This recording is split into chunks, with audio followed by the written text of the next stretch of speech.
In the more civilized corners of the galaxy, the measure of a species' advancement isn't their technology, their art, or even their ability to avoid blowing themselves up.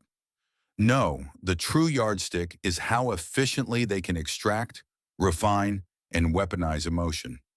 Entire empires rise and fall on the trait of distilled joy, compressed grief, and, if you can afford the good stuff, pure, uncut awe.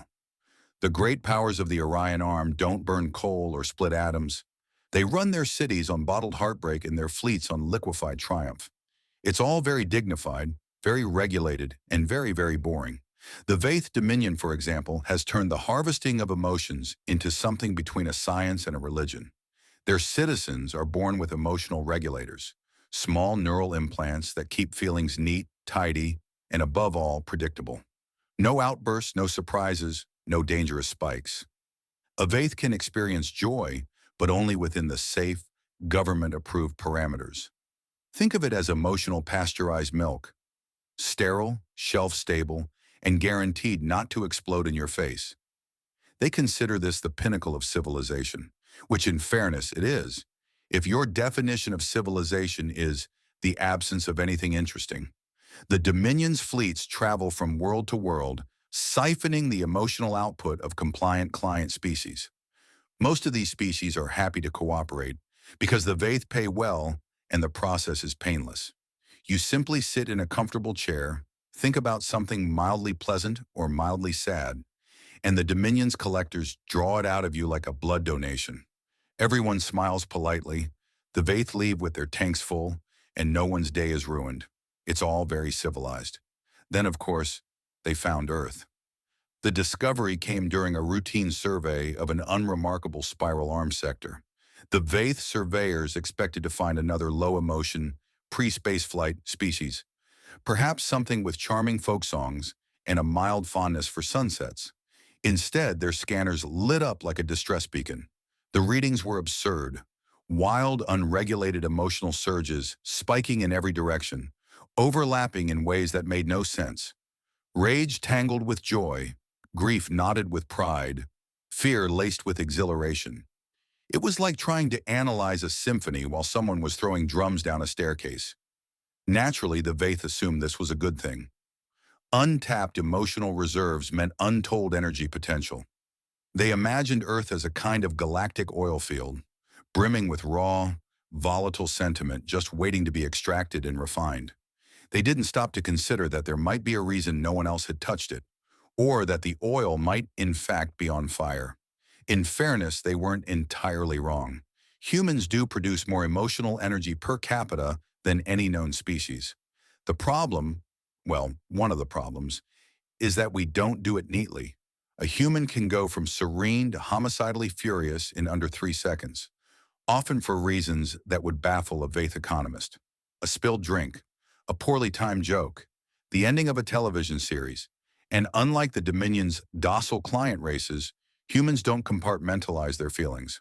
We stack them, blend them, and hurl them at each other like emotional Molotov cocktails. The Veyth didn't know any of this, of course.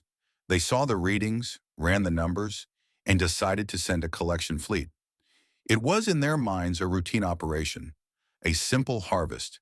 No risk, no resistance, no surprises.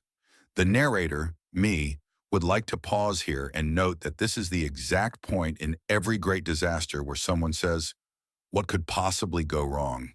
The Veyth didn't say it out loud, but they might as well have. The Veyth collection fleet arrived in low orbit on a Thursday, which was unfortunate timing for them, because Thursdays on Earth are statistically the day most people are already one minor inconvenience away from snapping. The fleet consisted of 12 harvest cruisers, each the size of a small city, bristling with siphon arrays and containment tanks. From orbit, they looked like a string of obsidian pearls, elegant and menacing in the way only something completely certain of its own superiority can be. The Veyth captain, whose name in their language translates roughly to calm efficiency of the seventh ledger, regarded Earth with the same detached interest one might have for a fruit tree. His orders were simple: deploy the siphon drones, collect the emotional output, and be home in time for the quarterly refinement gala. The drones were released in neat, symmetrical formations, descending through the atmosphere like black snowflakes. Each one carried a resonance lattice designed to detect and draw out emotional energy, converting it into a form the cruisers could store. The Veyth expected a smooth, steady harvest curve. What they got instead was noise. The moment the first drones began scanning populated areas, the readings spiked off the charts. The initial wave of confusion from the humans was expected. Every species reacts with mild alarm to strange machines hovering overhead. But the confusion didn't fade into compliance. It mutated. Fear tangled with curiosity, which ignited irritation, which in turn triggered defiance. And all of it happened in seconds. The drone's processors struggled to categorize the signals because the humans weren't broadcasting one emotion at a time. They were broadcasting all of them, layered and amplified. The Veyth technicians reported emotional turbulence, a term they had never actually needed to use before. The captain dismissed it as a calibration issue. The Dominion's manuals were clear. No species could sustain high-intensity emotional output for long without exhausting themselves. The humans, however, were just getting started. In a small town in Montana, a man named Dax Halloran was sitting in his cluttered garage, tinkering with a shortwave radio he'd been building from salvaged parts. Dax was the sort of person who believed in three things: coffee strong enough to dissolve a spoon, the existence of extraterrestrial life, and that if aliens ever showed up, the government would absolutely try to cover it up. So when his radio began picking up bursts of structured, non-terrestrial signal, he did what any responsible citizen would do. He started recording and live streaming it to anyone who would listen. The Veyth didn't know about Dax yet. They didn't know that within hours, his stream would be bouncing across social media, sparking a global wave of speculation, panic, and outrage. They didn't know that their drones were being filmed, photographed, and memed into oblivion.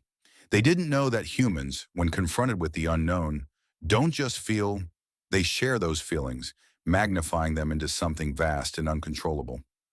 By the time the first siphon tanks began to fill, the emotional output had already exceeded safe containment thresholds. The Dominion systems were designed for clean, single-note emotions, not the messy, contradictory symphonies humans produced. It was like trying to store a hurricane in a wine bottle.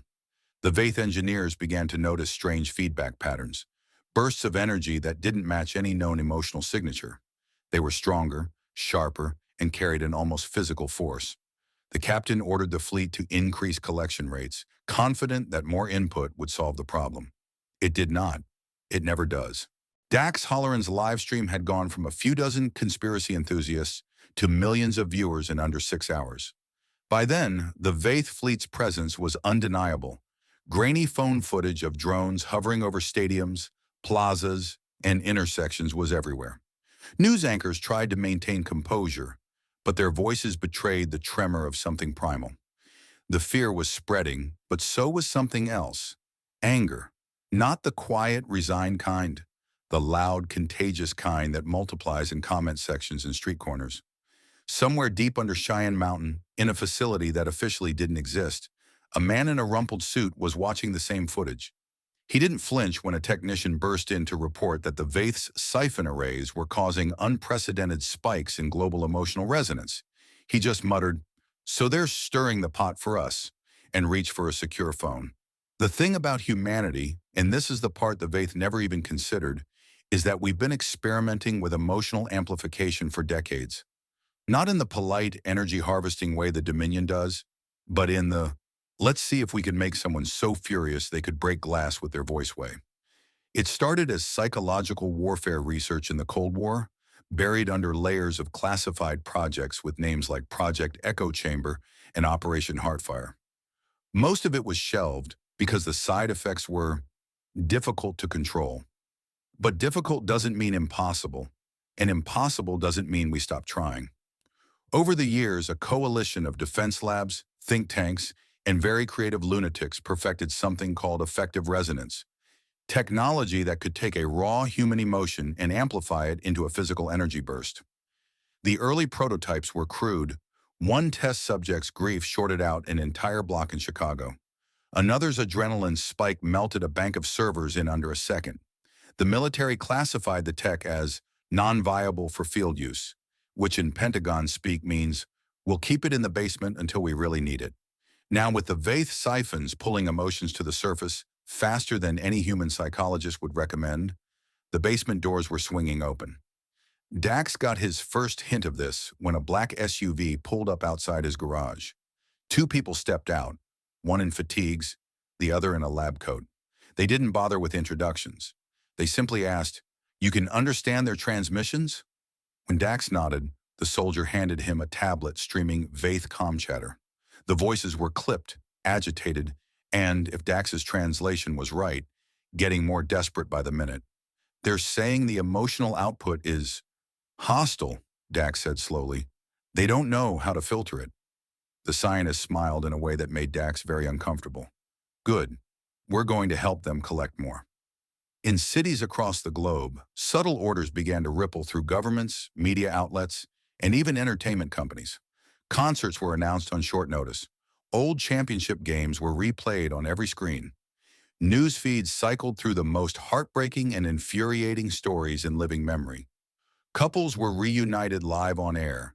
Protesters flooded streets. Entire nations seemed to be conspiring to feel more, all at once. The Veyth thought they were winning. Their tanks were filling faster than ever. The readings were unprecedented. They didn't notice the patterns. They didn't realize the spikes were deliberate. They didn't understand that the humans weren't panicking. They were aiming. And then, somewhere in the bowels of that mountain facility, a switch was thrown. The first resonance array came online in North America, another in Europe, then Asia.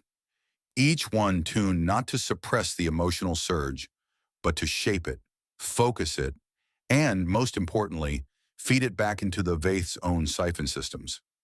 The Dominion's manuals had no entry for what happens when the prey starts pushing back. The captain's last recorded order before the logs cut off was simple: increase intake to maximum. Contain it, as if that were still possible.